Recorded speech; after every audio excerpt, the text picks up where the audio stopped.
Good morning everyone. तर तुम्हा सर्वांचं स्वागत आहे परत एकदा आमच्या ज्ञानप्रबोधिनी या चॅनलमध्ये. तर आपण आशा स्वयंसेविका यांच्याशी संबंधित व्हिडिओ या चॅनलवरती बनवत आहोत. तर आज ज्या काही आशा स्वयंसेविका ठाण्याला पोहोचलेल्या आहेत व तो जो काही पथमोर्चा शहापूरपासून ठाण्यापर्यंत जो काही पथमोर्चा काढणार आहेत व मुख्यमंत्र्यांच्या वाढदिवसादिवशी त्यांची सदिच्छा भेट घेऊन आपला GR काढण्यासाठी जे काही गाऱ्हाणं त्यांच्यासमोर मांडणार आहेत व जोपर्यंत त्यांच्या सर्व मागण्या पूर्ण होत नाही तोपर्यंत त्या ठाणे सोडणार नाहीत.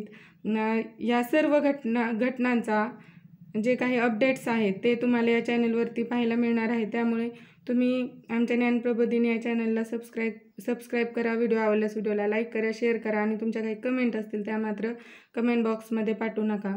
तर आता सकाळच्या जवळजवळ 7 वाजलेले आहेत व या 7 वाजेपर्यंत महाराष्ट्रभरातून ज्या काही 72 आशा वर्कर्स आहेत त्यापैकी बऱ्याच आशा 20 ते 30 हजारपेक्षा अधिक आशा वर्कर्स या ठाणे या ठिकाणी पोहोचलेल्या आहेत व जोपर्यंत त्यांच्या मागण्या पूर्ण होणार नाही तोपर्यंत त्या हे ठाणे सोडणार नाहीत. आणि त्यांचे त्यांचा जो काही 12 जानेवारीपासून संप चालू आहे तो देखील त्या मिटवणार नाहीत.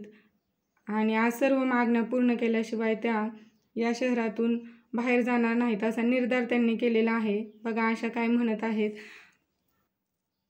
आता जिंकल्याशिवाय माघार नाही, हाच आमचा निर्धार. हमारी युनियन हमारी ताकद, लडेंगे जीत कर आएंगे. बस बहुत हुआ, अब हमें किसी का मजाक नहीं बनना. अब हमें ना हाथ रख कर बैठना, ना रोना, ना कमज़ोर पड़ना. कहते हैं सही दिन और सही वक्त पर किया गया काम सफल होता है.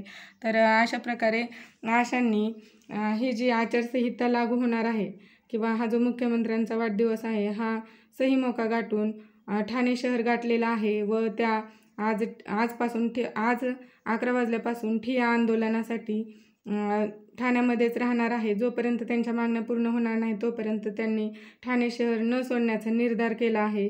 तर आता त्यांच्या या संपाचं किंवा मोर्चाचं पुढं काय होतं हे पाहण्यासाठी आमच्या ज्ञानप्रबोधिनी या चॅनलला नक्की सबस्क्राईब करा.